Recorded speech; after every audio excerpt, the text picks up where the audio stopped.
Oh yeah. Oh yeah. Oh, I'm so pretty. So pretty. Ah, so pretty. Don't go away.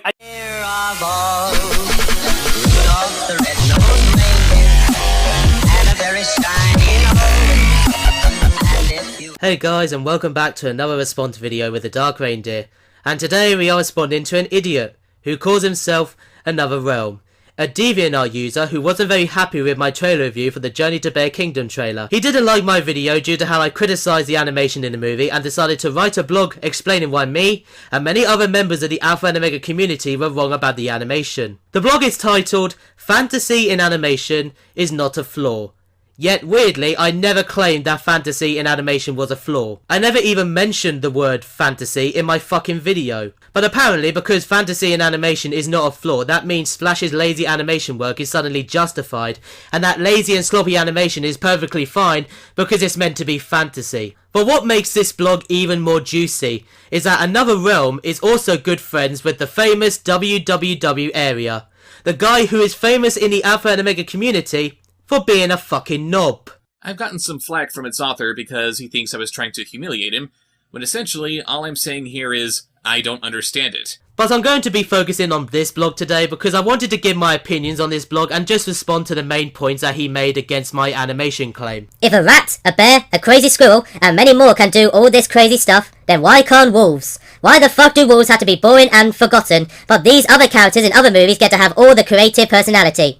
This is why I hate the wolf fandom in general, including the Alpha and Omega fandom and haters. Why are people always acting so cuckoo in here? Okay, first of all, I never made the claim that Alpha and Omega can't have creativity and creative personalities, but there are other ways you can make characters creative and have personalities without driving them into cringy dance scenes, which are more off-putting than being able to develop their personalities for the audience.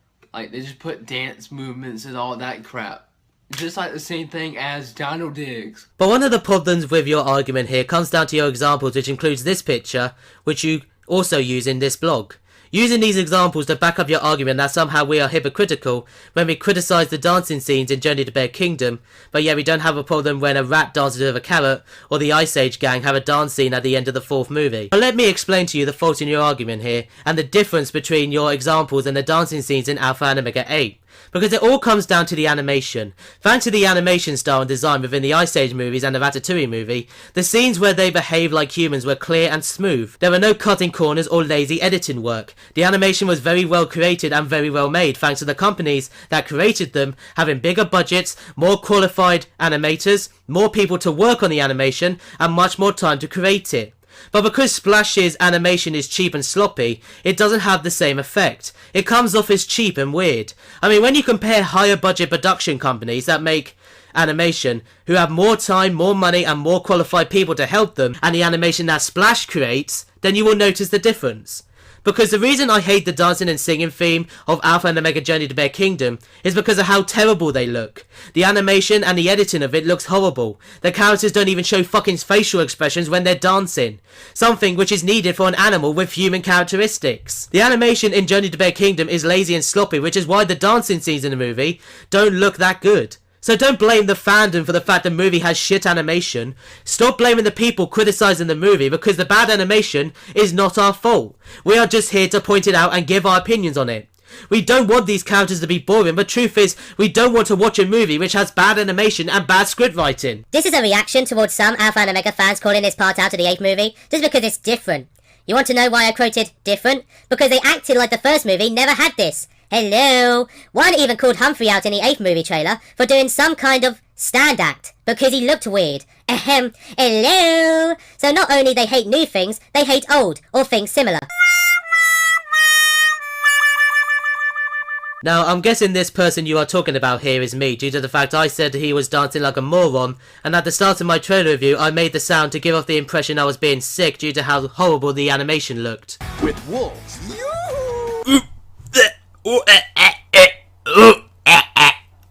Oh god. I think I'm gonna be sick. But once again, there is a problem with your argument, and that is that just because something is different doesn't mean it's going to automatically be good. I mean, take Diggs for example, which decided to go with the dinosaur theme, which was also very different from the usual Alpha and Omega story settings and plot lines. And how did that go? Well, let me explain. Dino Dicks is now one of the most hated movies in the franchise, with the lowest rating on IMDb. There is no new animation idea, it's just called terrible animation. Also, you're right. The first movie did feature wolves dancing with each other at the start of the movie, but when it comes to those scenes in the first movie, I found them more comedy than cringy. The dancing scenes in the first movie weren't that good really, but it was more comedy to me than cringy. However, the dancing scenes in Journey to Bear Kingdom didn't have the same effect. That's why I didn't like them. That doesn't mean I hate creativity, but simply because you have the ability to do something doesn't mean it's automatically good if it's done poorly. And Journey to Bear Kingdom is an example of poor production work. At least the first movie had charm about it. The characters had personalities and emotions that connected with the audience. But the puppies don't have that effect due to how annoying and unlikable they are. And standing on their back legs and dancing isn't going to change or affect their personalities. This looks weird. So is a rat learning like a human by watching TV and cooking meals for other humans. Watch Ice Age and Lion King. So because The Lion King and Ratatouille had good animation, that means we should bypass the bad animation in Journey to Bear Kingdom and just make out it's the best movie in the world simply because The Lion King had good animation. Just because these movies are good doesn't mean other movies are going to be the same. And you see, when it comes to Remy in Ratatouille, thanks to the script writing, the animation and design, Remy is a lovable character which moves in a beautiful way due to how clear and well created the animation is. While when it comes to Journey to Bear Kingdom, yeah, it doesn't really have the same effect, does it? The animation is lazy and poorly made, which results in the actions and movements of the characters either being repeated, sloppy, or just horrible to look at.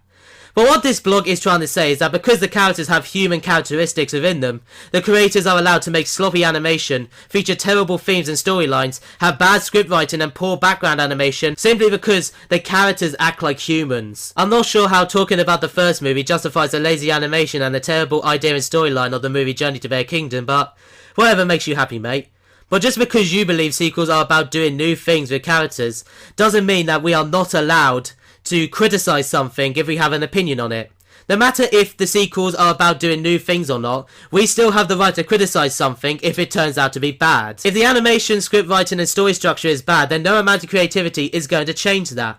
And people are going to criticize these elements of the movie. But it seems that whenever someone criticizes something you like, you're going to throw out the card that this is the reason why you hate the Alpha and Omega fandom. I'm sorry to tell you, mate, but simply because you don't like what I had to say about Journey to Bear Kingdom, doesn't mean crying and whinging like a little baby is going to change my opinion. Thank you for watching this video. I am now offline.